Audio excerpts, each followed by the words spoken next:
예, 감사합니다. 저희 이제 어떻게 보면 창조와 진화에 있어서 마지막 시간인데요.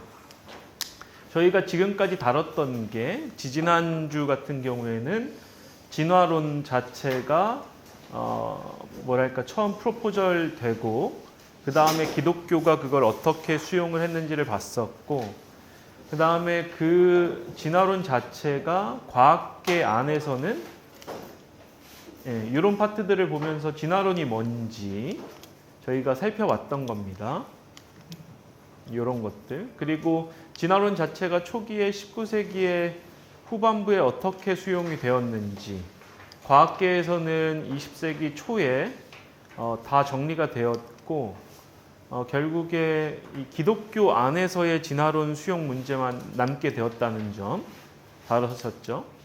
그래서 미국 안에서 있었던 소위 원숭이 재판, 스코프스 트라이얼도 봤었고 알칸사 재판, 도버 재판 뭐 이러한 것들을 좀 봤습니다.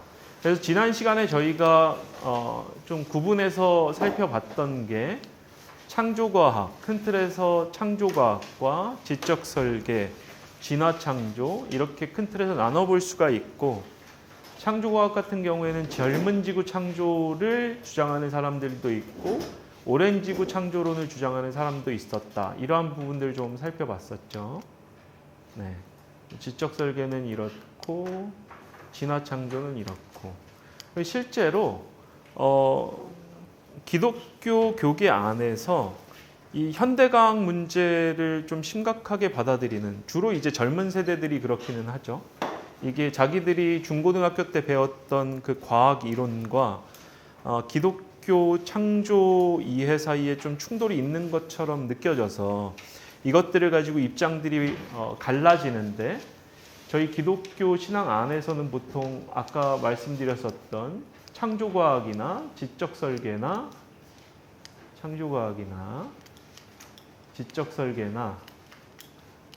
이 진화창조 혹은 유신진화론 이 세 입장 중에 하나로 지금 다 존재하고 있는 게 현실인 겁니다.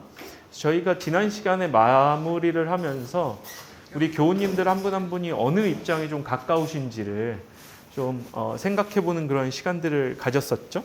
그래서 오늘은 성경과 기독교 전통에서 창조를 어떻게 이해하는가 이 부분을 좀 살펴보면 저희가 이 지난주에 구분했었던 세 가지 입장들 가운데서 각 입장들 사이의 장점과 단점들, 기독교 전통과 성경에 부합하는 것과 그렇지 않은 것들을 좀 구분해 보실 수가 있겠죠. 그래서 오늘은 성경과 기독교 전통에서 창조를 어떻게 이야기하고 있는가를 좀 다뤄보려고 합니다. 그래서 우리가 그 부분들을 잘 기억을 하시면서 오늘 우리가 다루게 되는 성경과 기독교 전통에서의 창조 이해를 좀 살펴보면 좋을 것 같아요. 저희가 아마 기억이 나실지 모르겠는데 처음 시간일 거예요. 아마 처음 시간 아니면 두 번째 시간인데 성경이 어떻게 쓰여졌는가를 다루면서 제가 케빈 벤 후저라는 신학자, 트리니티 신학교에서 가르치고 있는 보수적이고 복음주의적인 신학교에서 가르치고 있는 신학자의 이해를 그 소개를 한번 해드렸었죠. 성경이라는 것은 받아쓰기 형태로 쓰여진 것이 아니고 그렇다고 해서 성경이라는 것은 인간들만의 창작물이 아니고 하나님이 그렇죠. 감화 감동으로 그 당시 고대 근동의 성경 기자들의 마음을 움직이셔서 그들이 그 당시 가지고 있었던 문화적인, 과학적인, 종교적인 그 장치들을 사용해서 쓰셨다.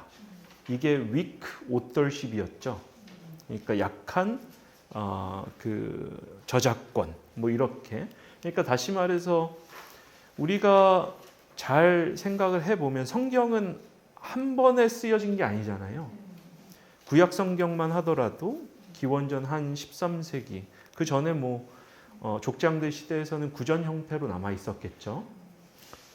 쓰여지기 시작했던 건 한 12세기, 11세기부터 기원전 한 5세기, 4세기까지 쭉 이어지는 그거에 관련된 그래서 상당히 오랫동안 이스라엘 사람들이 하나님을 경험하면서 글을 쓰고 또 경험하면서 자기들이 가지고 있는 예전 글들과 새로운 경험을 토대로 또 쓰고 이러면서 나중에 정경으로 된 거잖아요. 저희가 얌리와 공예 같은 데서 기원 후에. 그걸 잘 생각을 해보면 성경 안에도 창조에 대한 기록 가운데서 연대가 있는 거예요. 가장 오래된 창조에 대한 기록은 시편들에 있습니다. 시편이랑 요 지혜 문학이라고 불리는 잠언, 욥기 이런 것들 시편에.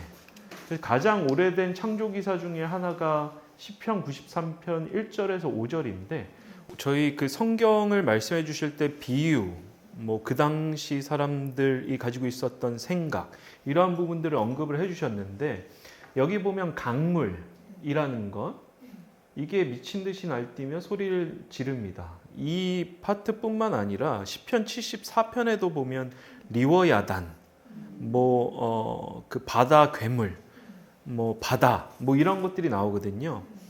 고대 근동 지역에서 이 물, 강물, 바다, 바다의 괴물 이런 것들은 무질서를 의미하는 거였어요. 그래서 이 창조 기사, 가장 오래된 창조 기사는 뭘 의미하는가 하면 하나님의 창조라는 것은 무질서한 상태로부터 질서를 가져오시는 분이다 라는 걸 의미하는 거예요. 그럼 무질서는 뭐냐? 그 당시 이스라엘 나라와 이스라엘 공동체 안에서 하나님의 말씀대로 살지 않고 하나님의 가치대로 살지 않고 인간의 욕망들과 뒤틀린 권력에 대한 욕구 이런 것들을 토대로 막 무질서한 현상들이 일어나잖아요. 그걸 하나님이 심판하시고 질서를 잡아가고 계신다. 이게 창조에 대한 이해였던 거예요. 자, 가장 오래되었던 이스라엘 사람들의 창조에 대한 이해라는 것은 우리가 잘 생각을 해보시면 기독교인이 어떻게 되셨어요? 자연세가를 쫙 관주하다가 그래 이 세계의 최초 원인자가 있을 거야. 이 모든 것들을 시작하신 이가 있으실 거야. 그럼 나는 뭘 봐야 되지? 철학책을 뒤적이고 막 그러다가 종교서적들을 뒤적이다가 창세기를 딱 보고서 그래서 기독교 신앙인이 되셨어요? 아니면 전도를 받아서 그냥 처음에는 그냥 철치고어로서 교회에 왔다 갔다 하는 사람으로 살다가 하나님이 살아계시구나 라는 걸 마음속 감정적으로 심정적으로 깊이 받아들이고 회개하면서 통해의 눈물을 흘리면서 기독교 신앙을 받아들이셨어요. 후자에 가깝죠. 이스라엘 사람들도 마찬가지였던 거예요. 자연 종교라고 불렸던 것은 자연 세계를 관주하면서 이건 뭔가 신적인 것일 거야 라는 생각으로 나타난 게 자연 종교예요. 예를 들면 뭐가 있을까요? 그리스 로마 신화 같은 거 보면 제우스는 하늘의 신이죠. 바람의 신 따로 있고 바다의 신 따로 있고 사람들이 자연현상을 바라보면서 뭔가 신비하고 이해가 잘 안 되기 때문에 그걸 신을 통해서 설명을 했던 거예요. 그 사람들은. 우리도 샤머니즘 종교들 보면 막 무당들이 굿하면서 그 어떤 질병에 걸리면 쫙 이렇게 점치면서 이건 이래서 그래 저건 저래서 그래 막 이야기를 하잖아요. 이해가 안 되는 현상들을 상당히 오래된 그 역사 안에서는 그걸 신적인 것들로 풀어갔던 거예요. 근데 계시 종교들은 달랐던 거죠. 이스라엘 종교와 기독교 종교는 세계를 관조하거나 이해가 안 되는 것들을 바라보면서 그걸 하나님을 넣어서 설명하면서 생겨난 종교가 아니라 하나님이 자기를 스스로 계시하신 거예요. 아브라함을 찾아가셨던 거죠. 내가 이런 존재고 내가 이러한 역사를 가지고 이끌어갈 거다. 그러니까 다시 말해서 이스라엘 종교와 기독교 종교는 하나님을 깊이 체험함으로써 신앙이 시작된 거예요. 그래서 그 맥락에서 가장 오래됐던 이 창조에 대한 고백은 우리가 만났던 하나님이 이 세계 안에 있는 무질서한 것들을 정복하시고 질서를 가져오시는구나. 우리의 삶 안에는 여러 가지 모순들도 있고 고통도 있고 아픔도 있고 우리 공동체적으로는 하나님의 뜻에 부합하지 않은 것들도 있는데 우리가 만난 하나님이 그거를 잠잠케 하시고 당신의 뜻을 이루어 가시네. 이렇게 고백하면서 창조에 대한 기록들이 시작이 된 거죠. 그러니까 세계가 어떻게 시작되었는가를 사변적으로 봤던 종교가 우리 종교가 아닌 거예요. 우리 종교는 살아계신 하나님을 만나고 그 만난 하나님이 세계의 주권자이시고 모든 것들의 통치자이신 것을 고백을 하다 보니까 나중에 이 우주의 모든 만물들도 하나님이 창조하셨구나라는 고백까지 갔던 거예요.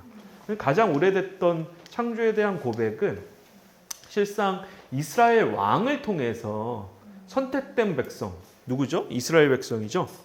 안의 무질서를 극복하고 하나님의 통치를 실현하고 계신다라는 고백적인 거였던 겁니다. 그래서 이게 가장 오래된 창조 기사였고, 그 이후에 이스라엘 사람들이 요 시기 같은 경우는 이게 제2문서에 가까우니까 기원전 한 11세기 여간에 기록이 됐을 거예요.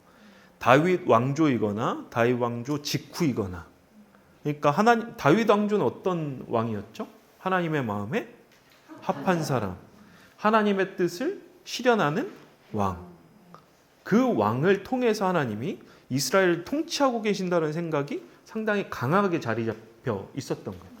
근데 후반부에 가서 우리가 북이스라엘이 아시리아에 의해서, 아수르에 의해서 722년에 먼저 망하죠. 그리고 남유다만 남아있다가 586년에 바빌로니아에 의해서 패망하죠. 이때 이스라엘 사람들이 신앙적으로 상당히 바더가 됐던 거예요. 왜 그랬을까? 그 당시 고대 근동 민족들 간의 전쟁은 신들의 전쟁이었어요. 그러니까 우리나라와 저쪽 나라가 붙었는데 저쪽 나라가 이기면 누가 이긴 거죠? 그쪽의 신이. 자, 보세요. 이스라엘 사람들은 바벨론과 싸웠어요. 지금 패망을 하고 포로로 끌려왔어요. 거기서 이스라엘 사람들이 어떤 감정을 느꼈을까요? 우리 하나님이 진 건가? 그러니까 에스겔서를 보면 예언자들이 그발강가나 아니면 강가에 서가지고 하염없이 울어요. 왜? 도대체 이게 어떻게 된 일인지 상당히 혼돈스러웠던 거예요. 그때 하나님이 또 나타나셔서 그들에게 계시를 주셨던 거예요. 내가 진 게 아니다. 이사야서를 보면 하나님의 손이 짧아서 너희를 능히 구원하지 못하겠느냐? 이런 구절들이 반복이 되거든요. 왜 그런가 하면 의심하지 말아라. 내가 뜻이 있어서 너희를 바벨로니아 포로기에 좀 어느 정도 이렇게 노출시킨 것이다. 나는 강하고 능한 전능한 야훼이다. 너희가 회개하고 통회하고 자복하면 너희를 본국으로 다시 돌려보낼 것이다.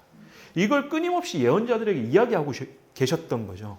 그때 이스라엘 사람들이 생각하기 시작한 거예요. 하나님이 전능하시고 온 우주 만물을 만드신 하나님이시겠네? 왜? 단순히 이스라엘 땅만을 관할하시는 게 아니라 바빌로니아의 땅 안에서도 하나님이 역사를 주관하고 계신다라는 고백이거든요. 바빌로니아로 끌려왔던 건 바빌로니아의 신 마르둑이 이겨서 끌려온 게 아니라 하나님이 어떤 뜻이 있으셔서 이 역사를 주관하는 가운데 여기로 끌고 오신 거예요. 왜? 하나님의 말씀을 어겼으니까. 우상 숭배하고 또 다른 거 하나는 사회적인 약자를 돌보라고 분명히 신명기를 통해서도 말씀하셨고 예언자들을 통해서도 말씀하셨는데 그걸 안 지켰으니까. 그래서 끌려와 있는 상태에서 하나님의 계시를 경험한 그 이스라엘 사람들이 하나님은 이스라엘 땅만을 관할하시는 여타 고대 근동 민족들이 섬기고 있는 그러한 신이 아니구나. 우리의 하나님은 온 우주 만물을 창조하신 분이구나 라는 생각으로 그 창조에 대한 이해가 더 넓어지기 시작을 한 거예요. 이 상태에서 창세기 1장 같은 경우에는 포로기에 쓰여졌던 거예요. 그래서 우리 잘 보면 창세기 1장에 보면 넷째 날 해달별이 창조가 되죠. 그 해달별은 뭐라고 제가 설교 시간에도 한두 번 말씀드렸었는데 해달별은 바벨론에서 섬기고 있었던 신들이었던 거예요. 그러니까 천체를 보면서 점성술, 우리 그 타로점 같은 거, 그것들의 기원은 페르시아 종교인데 그 페르시아 종교의 기원은 바벨론까지 올라가는 거예요. 천상에 있는 해, 달, 별과 같은 존재들은 신적인 존재고 그 존재에 의해서 우리의 삶이 결정되어 있다. 이게 그 당시의 천문학이었고 점성술이었던 거예요. 그런데 그러한 상황 가운데서 웃기지 마라. 바빌로니아로 우리가 포로로 끌려왔지만 우리가 믿는 하나님은 니들이 믿고 있는 그 신들, 그거 피조물로 만든 궁극적인 하나님이다. 니들이 믿고 있는 그 신은 신이 아니라 한낱 피조물에 불과하다 라고 선언한 게 넷째 날 해달 별을 하나님이 창조하시고 넣어놓으셨다는 그 고백인 거예요. 그래서 결국에 하나님께서 이 모든 것들을 회복시키시고 우리를 다시금 본국으로 돌려보내실 거다 라고 예언을 했는데 그 예언이 맞아 떨어졌어요? 안 떨어졌어요? 떨어진 겁니다.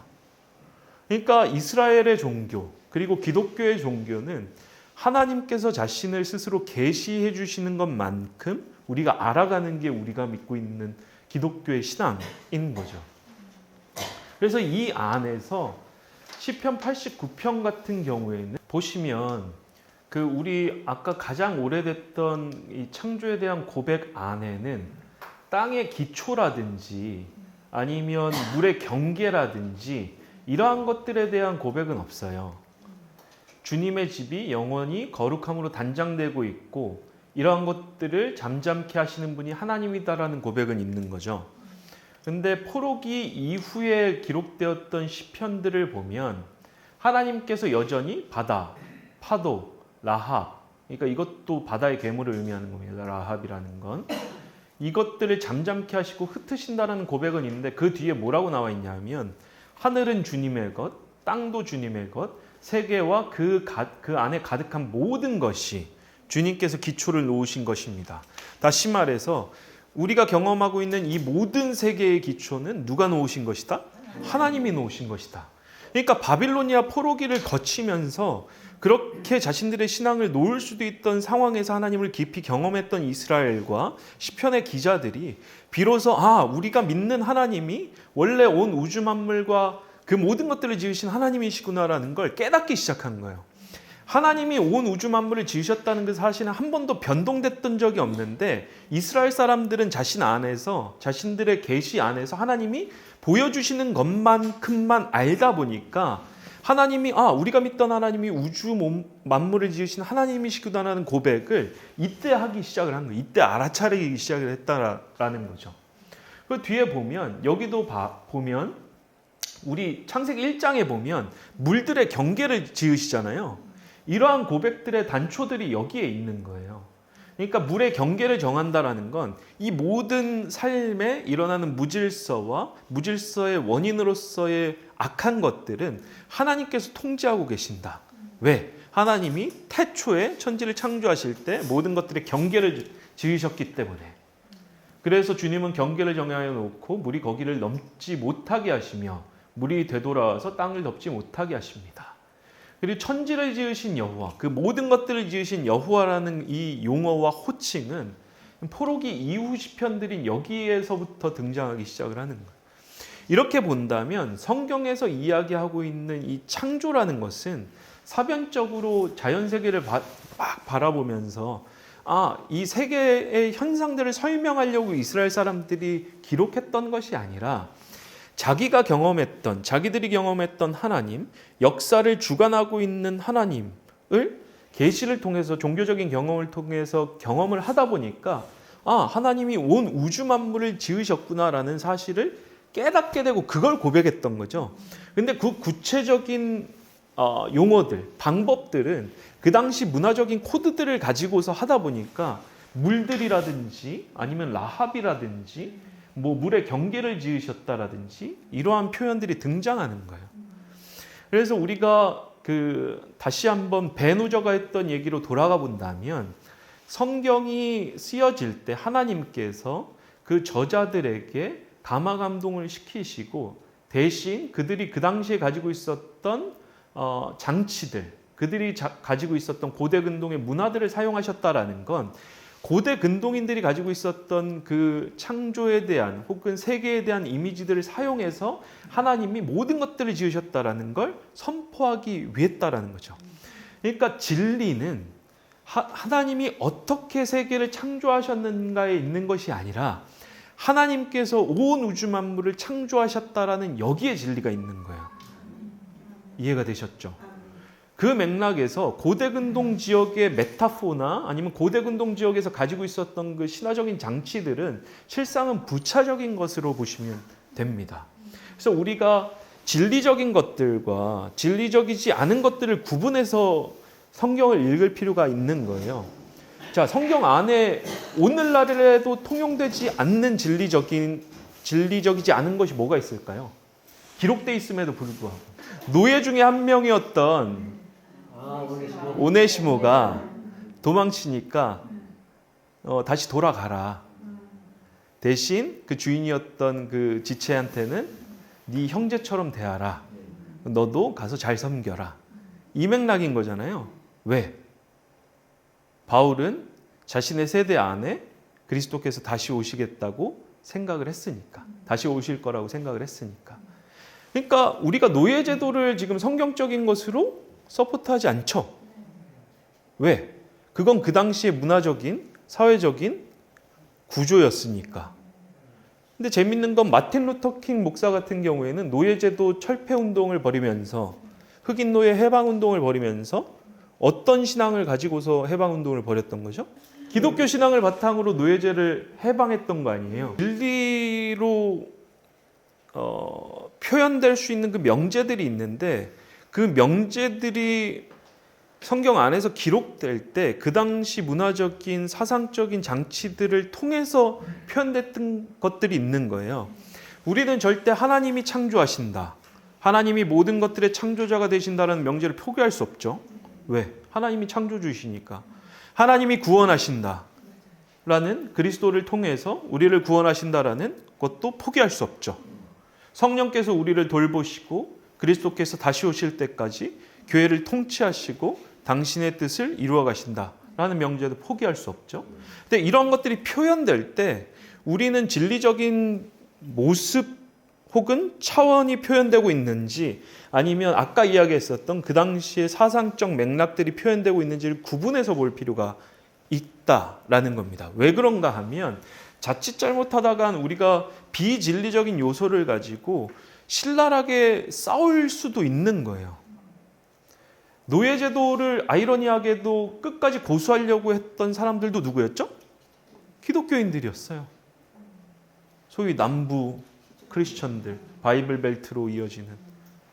그러니까 우리가 하나의 기독교 신앙을 가지고 있지만 성경과 교회의 전통에 대해서 숙고하고 함께 기도하고 함께 만나서 논의하지 않는 순간 우리는 자칫 잘못하다간 우리의 신앙만으로 교만해질 수도 있다라는 겁니다. 그렇기 때문에 우리는 성경과 기독교 전통을 꽉 붙들고 기도를 통해서 끊임없이 우리의 신앙이 제대로 서 있는지를 돌아보고 다른 그리스도의 지체들과 이야기하고 서로 나눌 수가 있어야 되는 거죠. 이 맥락인 겁니다. 그래서 우리는 구약 성경 안에서 창조 이해가 이러한 맥락으로 표현되고 고백되고 있다는 걸 기억을 해볼 수가 있을 것이고, 예언자 전통에 와서 실상 우리가 알고 있었던 그 우주적인 차원, 그러니까 시편적인 차원에서는 계속해서 디벨롭되고 있었던 온 우주 만물의 창조자가 하나님이시구나 라는 그 사상들이 이사야 전통이라든지 예언자 전통에서 조금 더 구체적으로 표현되고 있는 것들을 볼 수가 있습니다. 여기에 보시면 별들에 대한 창조, 그리고 그 모든 것들의 창조자에 대한 고백들이 더 구체적으로 발전이 되죠. 그럼에도 불구하고 변하지 않는 고백이 있어요. 그게 뭐죠? 전능하신 하나님이시다. 우리를 이곳으로부터 다시 회복시키실 수 있는 하나님이시다. 이게 구약 성경 전체에서 공유되고 있는, 어떻게 보면 창조에 대한 이해인 겁니다. 구약학자였던 버나드 앤더슨 같은 경우에는 구약 성경의 창조 이해를 5가지 정도로 구분을 하는데, 이 안에서 실상 창조에 대한 이해가 점차적으로 변화되면서 확장되기 시작한다는 걸 볼 수가 있다는 거예요. 그래서 아까 그 부분을 이미 다뤘기 때문에 이 파트는 딥하게 들어가지 않아도 될 것 같고, 5가지 정도로 구분해서 특별한 한 민족의 창조와 보존으로 이제 창조를 이해하는 전통이 있고, 왕이 다스리는 사회적 질서의 원형으로서의 하나님의 창조를 이해하는 부분이 있고, 구속사건, 사회적 질서와 무관한 우주적 질서의 창조, 이것은 지혜 전통 맥락인 거죠.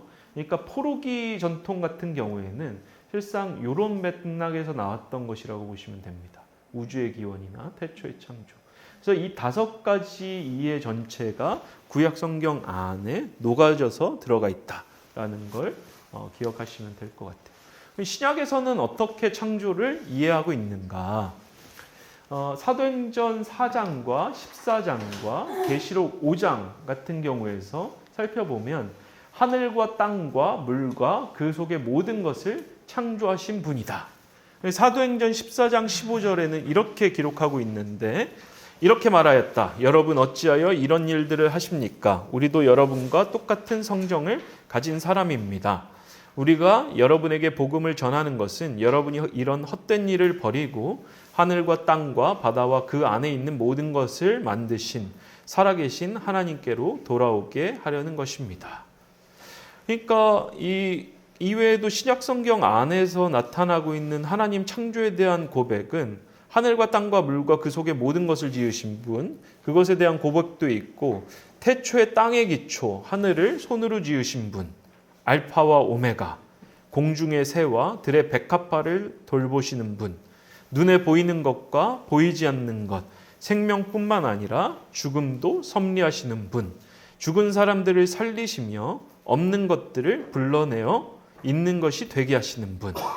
그러니까 이게 잘 보시면 이스라엘 사람, 신약 성경에 있는 신약 성서의 기자들도 하나님이 세계를 어떻게 창조하셨는가에 대한 관심이 있었던 게 아닌 거예요. 하나님이 이 모든 것들을 지으셨던 그 전능하신 하나님이시다. 더불어서 신약 성경에서는 부활이 강조가 되는 거죠. 죽은 자들도 다시 일으키실 수 있는 전능하신 하나님, 부활의 하나님.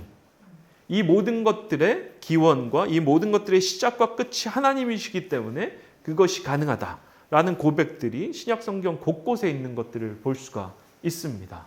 그래서 창조에 대한 고백이라는 것은, 창조라는 것은 성경 안에서 실상 하나님의 능력에 대한 고백인 건데, 이스라엘 사람들 같은 경우에서는 하나님이 포로 상태든 그게 이집트로부터 이스라엘을 탈출시켰던 것이든 바벨론 포로기로부터 귀환시키는 것이든 그 역사 안에서 하나님의 능력이 발휘되고 있고, 하나님의 능력이 발휘되는 이유는 이 모든 것들의 기초를 놓으시고 이 모든 것들을 지으신 분이 하나님이시기 때문이다 라는 고백이 밑에 깔려 있기 때문인 거죠.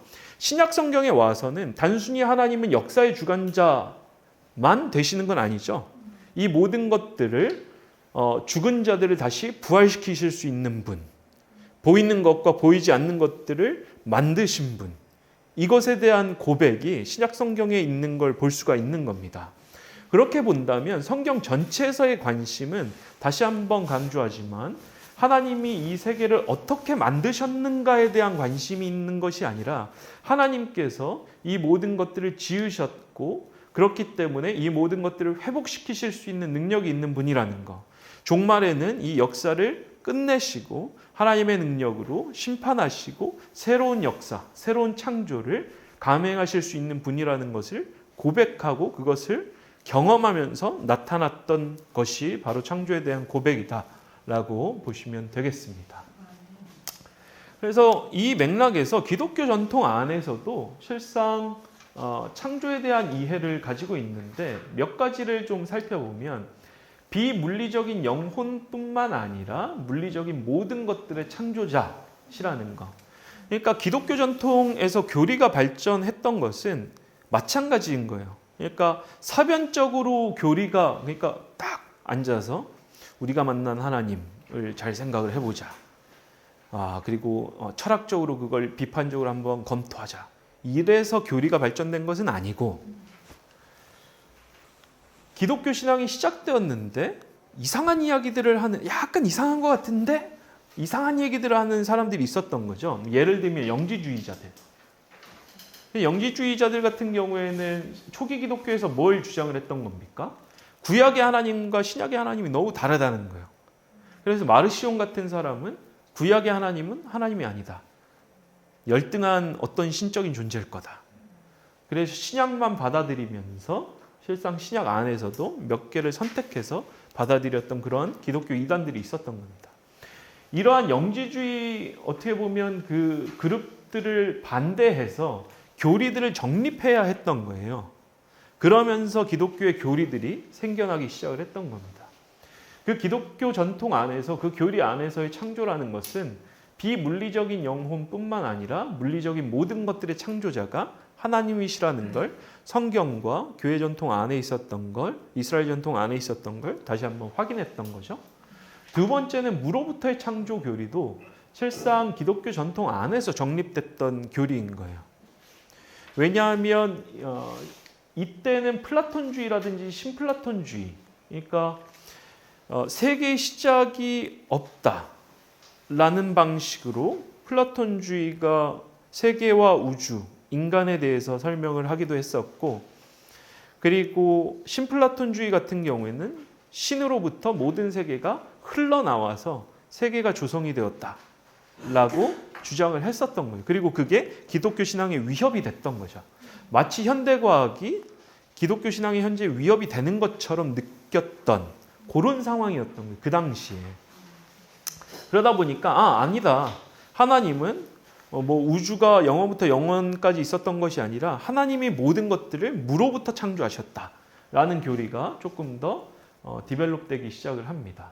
그래서 그거에 대한 부분들은 우리가 로마서 4장 17절과 우리로는 이제 외경으로 지금 판단되고 있는 마카베오서 2편, 마카비 2편 같은 경우에 있는데, 무로부터의 창조 교리를 직접적으로 가지고 있는 건 마카비 2서 같은 경우가 이제 유일하고, 그 외에는 정경 안에서는 로마서 정도를 우리는 그 근거로 될 수가 있을 겁니다. 이를 바탕으로 니케아 신조와 콘스탄티노플 신조는 이게 이런 식으로 고백이 됐던 거예요. 우리는 한 분이신 성부 하나님을 믿습니다. 그분은 전능하셔서 하늘과 땅과 이 세상에 보이고 보이지 않는 모든 것을 지으셨습니다. 그러니까 이 무로부터의 창조 교리라는 것은 우리의 모든 것들이 하나님으로부터 시작되었다라는 것, 그래서 피조물적인 어떤 기여도가 전혀 없다라는 것, 그래서 우리의 삶 전체가 우리의 힘으로 통치될 수가 없고 유지될 수가 없고 오직 하나님에 의해서만 유지될 수 있다라는 것. 그래서 이 무로부터의 교리는 실상 우리가 1초 뒤에 세계가 그냥 존재할 것 같이 예측하잖아요. 그리고 자연과학자들은 자연세계가 합법 측정이라고 생각을 하잖아요.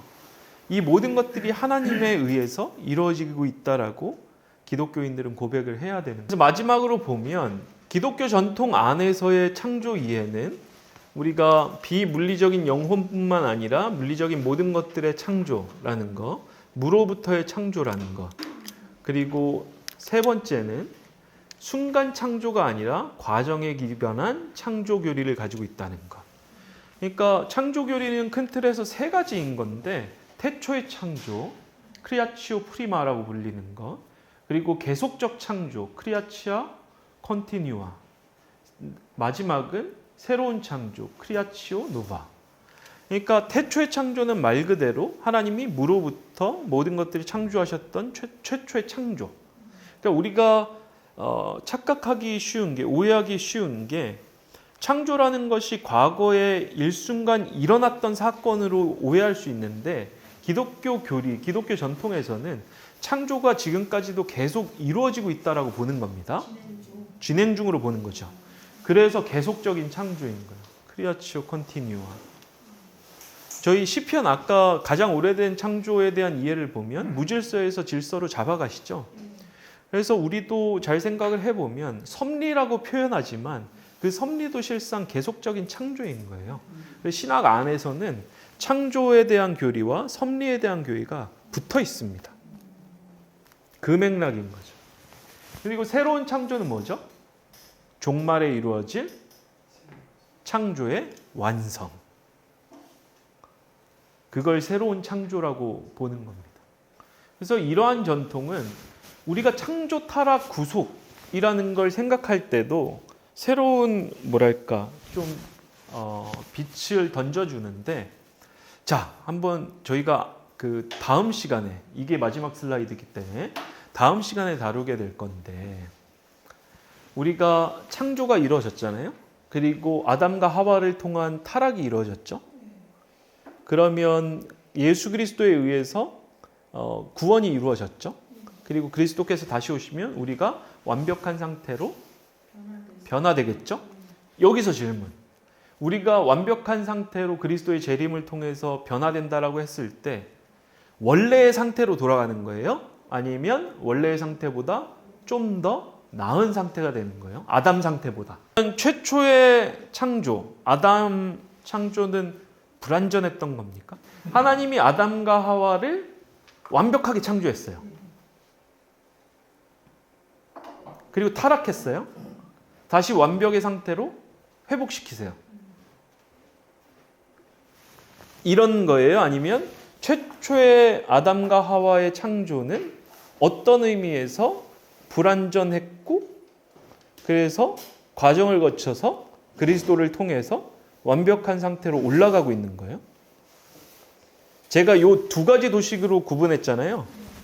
첫째는 어거스틴이 성경을 해석하면서 신학화했던 작업이고, 두 번째는 이레니우스라는 또 다른 교부가 이야기했던 게 두 번째입니다. 다시 한번 반복해드리면, 어거스틴은 아담과 하와가 완벽한 상태로 창조되었다. 타락했다. 그리스도에 의해서 다시 완벽한 상태로 회귀한다고 봤어요. 어거스틴은, 아우구스티누스는. 근데 이레니우스가 봤더니 이게 뭔가 이상한 거예요. 왜 그럴까? 완벽한 상태로 창조되었으면 어떻게 타락할 수가 있었지? 그리고 다시 그리스도를 통해서 아담의 상태로 복귀하게 되면 그럼 나중에 또 타락할 수 있다는 얘기인가? 이게 문제가 됐던 거예요, 이레니우스에게. 그래서 이레니우스는 하나님의 창조를 이렇게 단편적인 점들로 보면 안 된다. 과정으로 봐야 된다. 라고 이야기를 하면서 아담과 하와는 실상 창조의 시작이었다. 라고 이야기를 하고, 그래서 그리스도와 그리스도의 십자가와 부활을 통해서 그리스도를 닮아가는. 그래서 우리 베드로후서 그 1장에 보면, 개역 한글 버전으로 보면 우리가 신의 성품에 참여하는 자가 되게 하려 하신다라고 이야기를 하시죠. 그 맥락에서 그리스도를 통해서 우리가 하나님의 성품을 가지게 되는 거예요. 아담과 하와가 못 가지고 있었다.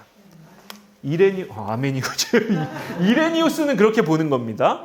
어거스틴은 조금 다르게 봤던 거고. 그래서 우리 교우님들 사이에서도 요 어거스틴 전통에 따르는 교우님들이 계실 거고, 이레니우스 전통에 가깝게 생각하시는 분들이 계실 거예요. 그런 부분들은 기독교 전통 안에 있으니까 좀 기도하시면서 생각을 정립하시면 될 것 같고, 다만 이 두 전통 모두 이야기하는 것은 창조라는 것은 과거에 일어났던 일회적인 사건이 아니라 계속해서 이루어지고 있는 과정이라는 것, 그 부분인 겁니다. 그리고 네 번째는 어떻게 하나님이 만드셨는가에 관심이 있었던 게 아니죠. 창조교리라는 것은 우리가 성경에 나와 있는 창조에 대한 이해 변천사를 통해서도 이야기를 했지만, 창조 교리들을 보면 조금 전에도 이야기했었던 건 영지주의 이단에 대항하면서 기독교 신앙을 보호하고 정리하기 위해서 정리가 됐던 게 창조교리죠. 이거는 플라톤적인 혹은 신플라톤주의적인 그러한 도전에 응답하면서 기독교의 신앙을 정립했던 거. 이것도 마찬가지죠. 어떤 신앙에 대해서 대답해야 했기 때문에. 그러니까 우리가 자칫 잘못하다가 하나님이 모세가 이제 창세기나 아니면 시편에 있는 창조 기사들이 환상에 딱 사로잡혀가지고 그때 광경을 쫙 보면서 모세나 아니면 시편의 기자들이 창조에 대한 기록들을 했다라고 오해할 수가 있는데, 그런 건 아닌 겁니다. 저는 실상 그렇게 생각했었어요. 신학교 들어갈 때. 예전에 한번 얘기했었나, 설교 때? 저는 신학교가 되게 독특한 데라고 생각을 해서 육성으로 하나님의 음성을 듣지 않으면 신학교를 가면 안 된다고 생각을 했던 사람이에요. 제 주변에 육성으로 듣는다는 은사자들이 좀 있었어가지고 저 정도 급이 돼야 신학교를 가는구나 라고 생각을 해요. 근데 여치저치 해가지고 신학교를 가려고 원서를 내려고 신학교 문턱을 넘었는데 저는 이제 우순절적인 백그라운드가 있었기 때문에 강한 하나님의 임재 이런 것들에 대한 느낌이 있잖아요. 문턱을 넘으면 그런 게 있을 줄 알았어요. 넘었는데 없어요. 그래서 그게 너무 그때 상당히 충격적이었어요. 왜냐하면 제가 되게 초자연적이고 되게 기적적으로만 생각을 했었거든요. 근데 이제 성경을 읽고 또 신학 전통에 대해서 이해를 하면서 아, 그렇구나. 그러니까 하나님이 사람들을 사용하시되 사람들의 그 자유의지나 자율성들을 무시하지 않고 그들을 통해서 이제 일하시는구나. 그렇기 때문에 되게 더디게 보이기도 하고 제가 신학교 문턱을 넘었을 때 없는 이유는 하나님의 뜻이 온전히 신학교에서 이루어지지 않기 때문이겠죠. 뭐. 여튼 그래서 창조에 대한 목적이라는 건 실상 어떻게에 대한 관심이 아닌 거예요. 우리의 삶 가운데 들어오셨던 하나님, 그게 개인적인 삶이든 이스라엘 공동체든 기독교 공동체든 아니면 교회 공동체든 우리의 삶 가운데 들어오셔서 우리의 삶을 구원하시고 또 구원의 완성을 향해서 이끌어 가시는 그 전능하신 하나님은 이 모든 것들의 시작이자 마지막이다라는 고백이 실상 그 창조 교리의 핵심인 것이지 어떻게 하나님이 이 세계를 만드셨는가는 실상 성경과 기독교 전통은 한 번도 그게 메인 그 토픽이 됐던 적은 없었던 거죠. 그래서 실상 하나님이 창조를 왜 이루어 가시는가? 사랑의 사귐의 공동체를 확장하기 위해서. 그래서 하나님의 창조라는 것은 어떻게가 아니라 왜에 포커스가 돼 있다는 것. 마지막으로는 하나님의 창조는 동역을 통한 창조이다라는 것. 여기서의 동역이라는 것은 이레니우스 같은 경우에 하나님이 성부, 성자, 성령이 계시잖아요. 성부는 성자와 말씀과 성령을 통해서 창조하신다. 이레니우스는 그렇게 이야기를 했었던 것이고 루터파 정통주의에서는 콘콜수스라는 개념을 통해서 창조를 이해하는데 그것은 하나님이 초자연적이고 개입적으로 갑자기 뿅 해서 뭔가를 만드시는 것이 아니라 하나님이 인간과 피조세계를 통해서 뭔가를 이루어가고 계신다라는 교리가 이 콘콜수스 교리인 겁니다. 섭리에 대한 이해. 그래서 근본적으로 하나님은 동역을 통해서 창조하신다라는 거예요. 왜? 하나님은 인격적인 분이라서 실상 자율적인 존재가 자발적으로 순종하는 것을 원하시지 그들의 자유의지를 꺾고 그 모든 것들을 없애고 그냥 들어오시는 분이 아니기 때문에 그 맥락에서 우리가 창조에 대한 이해를 좀 살펴볼 필요가 있겠습니다. 그래서 우리가 창조과학과 여기 지적설계인데 잘못 썼네요. 창조과학과 지적설계. 그러니까 오렌지 구름과 지적설계는 한 끗 차이라서 그냥 같이 보시면 될 것 같고 창조과학 중에 젊은지구로는 조금 다른 거죠. 우리가 성경과 기독교 전통에서의 창조이해를 바탕으로 이 세 가지 입장들 가운데 어느 것이 더 가까운가는 계속해서 기도하면서 숙고하시면서 판단해 보실 필요가 있겠다라는 것. 그래서 간략하게 저희가 나누고 이제 맞춰야 되니까 젊은 지구 창조 같은 경우에는